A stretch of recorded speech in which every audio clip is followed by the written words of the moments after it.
Dear students, जो कल जो आपको मैंने बताया था उसी के आगे आज देखिए। तो इसमें देखेंगे जो ये मेल गैमेट था माने नर युग्मक, ये नर युग्मक जो होता है वो किससे संयोजन करेगा? एग सेल से मिलेगा जाकर। जे ये आपका एक अक्षर बन गया 7। क्या हो गया? 7 बन गया। 7 को ये याद रखना है। इसमें एक बहुत इंपॉर्टेंट शॉर्ट नोट्स रहता है और उसको आप देखिए। ये हमने 7 बना दिया। ओके, अब जो सेकंड था यहां पर देखिए, सेकंड ये आपका मेल गैमेट था। यहां पर आपको दिख रहा है सेकंड मेल गैमेट है और ये आपका मिल गया जाकर इसे पोलर न्यूक्लियस से। ठीक है, या इसको हम दूसरे उससे भी आपको समझा सकते हैं। थोड़ा सा अगर बहुत अच्छा लाना चाहते हैं तो इसको इसकी सीध में आप यहां पर आ जाएं, ये, और इसको यहां पर आप ऐसे कर दें। ये क्रॉस आना चाहिए। इस क्रॉस से मीनिंग ये हो जाएगा कि डबल फर्टिलाइजेशन की क्रिया हुई। जहां पर ये क्रॉस का निशान लगा हुआ है यहां पे लिखेंगे डबल फर्टिलाइजेशन।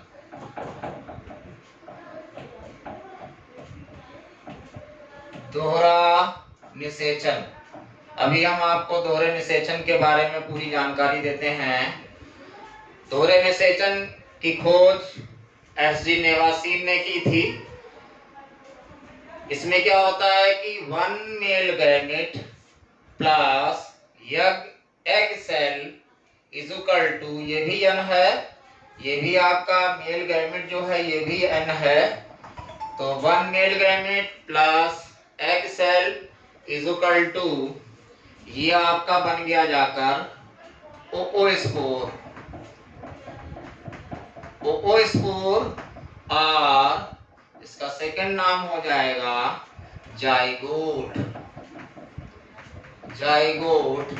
ये हो गया 2n। इसी तरीके से यहां पर जब हम आए तो ये आपका हो गया इंडोस्पर्म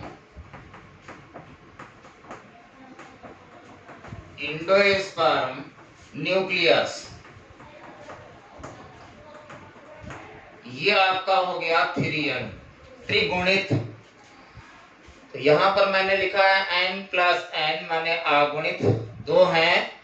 तो दूसरा हो गया, ये हो गया साइन गैमी मीन्स हो गया ट्रू फर्टिलाइजेशन और सत्य निषेचन।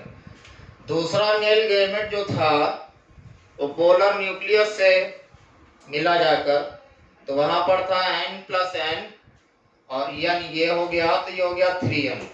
ये विशेषता ये होती है कि आवृत बीजी पौधे या एंजियोस्पर्मिक प्लांट में भ्रूणपोष त्रिगुणित होता है, जबकि अनावृत बीजी पौधे और जिम्नोस्पर्मिक प्लांट में भ्रूणपोष अगुणित होता है।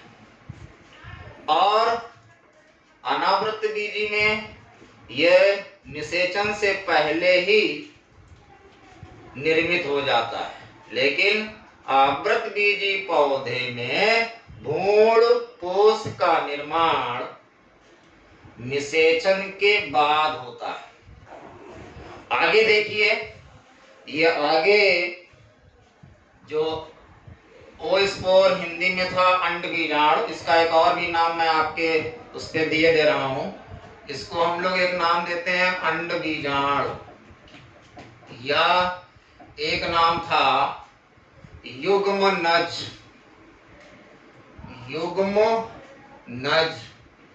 ये आपका आर हो गया अथवा।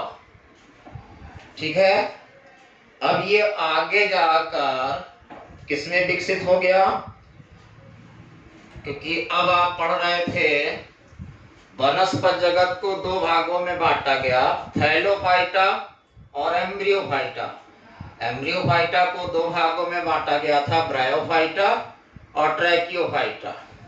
इसके चार उपसंग थे, साइलोपसीडा, लाइकोपसीडा, स्पिनोपसीडा और टेरोपसीडा। टेरोपसीडा को तीन वर्ग में बांटा गया था, फिलिसिनी, अनावृतबीजी और आवृतबीजी।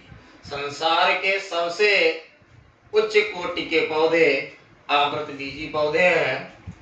वो दो प्रकार के होते हैं, एक बीजपत्री, दो बीजपत्री।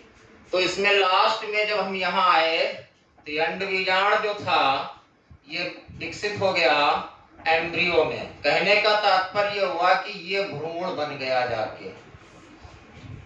यहाँ पर ये शब्द यूज किया गया और ये आपका हो गया भ्रूण। ये हो गया आपका 2n, ओके। और ये जो था इसमें केवल एक शब्द उखड़ गया और उसका नाम हो गया इंडोस्पर्म।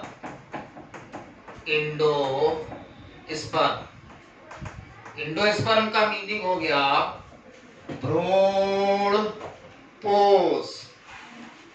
केवल ये आपका हो गया भ्रूण पोष और ये हो गया आपका थ्रीयम। ये दोनों क्रियाएं इसी में हुई और ये आपका बना जाके सीड। सीड मीन्स बीज। तो बीज दो प्रकार के होते हैं, भ्रूणपोषी बीज, अभ्रूणपोषी बीज। ये बीज बन गया। क्या बन गया? ये बीज बन गया। ये बीज जो था अंकुरित होगा तो इस बीज को हमने यहां से ये लिया और इसको हम इधर ले आए। ये आपको दिख रहा होगा। इस बीज को, यह रेखीय चित्रण है, इसको आप नीचे से चलते चले आएंगे और यहां पर एक शब्द यूज कर लेंगे, germination of seed. Germination of seed माने हिंदी में नाम हो जाएगा बीज का अंकुरण। ये लाइन आप यहां ले आएंगे, ये एरो रहेगा, इस एरो को इधर ले आएंगे। जब ये अंकुरित होगा तो ये नए पौधे को जन्म देगा। ये पूरा लाइन डायग्राम था जो आपको बताया गया। जर्मिनेशन ऑफ सीड का दूसरा और भी नाम होता है और सीडलिंग। सीडलिंग, इसका भी मीनिंग वही हो जाएगा, बीज का अंकुरण। और ये आपको क्लियर हो जाएगा, हिंदी में हो जाएगा बीज का अंकुरण। बीज का अंकुरण। बीज का जब अंकुरण होगा तो नया आवृतबीजी पौधा आ जाएगा। फिर से देख लीजिए, आवृतबीजी पौधा, उसका विशेष ऑर्गन फ्लावर था। लघु बीजाणु जनन, गुरु बीजाणु जनन, ये आपके दो लॉन्ग क्वेश्चन होते हैं। ये आपके आरेखीय चित्रण के माध्यम से आपको समझाया जा रहा है। प्रश्न हो गया कि लघु बीजाणु जनन की क्रिया का सचित्र वर्णन कीजिए। तो आप यहां से चलते चले जाएंगे, गुरु बीजाणु जनन की क्रिया का वर्णन आ जाएगा तो आप इस पोल पे चलते चले जाएंगे। एक होते हैं ये इधर की घटनाएं निषेचन से पहले की है और उधर की घटनाएं निषेचन के बाद। तो इधर जो एरिया थी, मियोसिस डिवीजन से आप देख लें थोड़ा सा यहाँ, तो इतनी एरिया जो थी ये चक्र में बंटवारा किया जाता है। तो ये बंटवारा करने पर रिजल्ट ये आया कि ये गैमीटोफैटिक जनरेशन थी। कौन सी? गैमीटोफैटिक जनरेशन।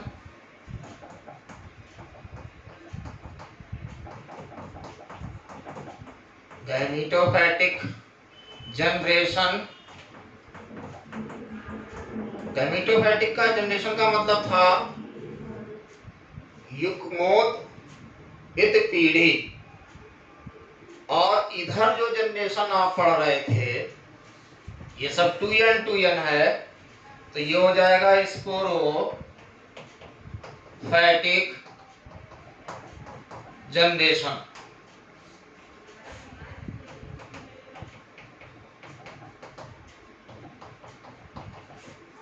ठीक है, इसके नीचे आप लिख सकते हैं 2n, हालांकि 2n सब इसमें लिखा हुआ है, और इसमें भी इसके नीचे आप n लिख सकते हैं। अगर इतना ना लिखना चाहें तो गैमेटोफाइटिक जनरेशन को आगे n लिख सकते हैं, इसको 2n लिख सकते हैं।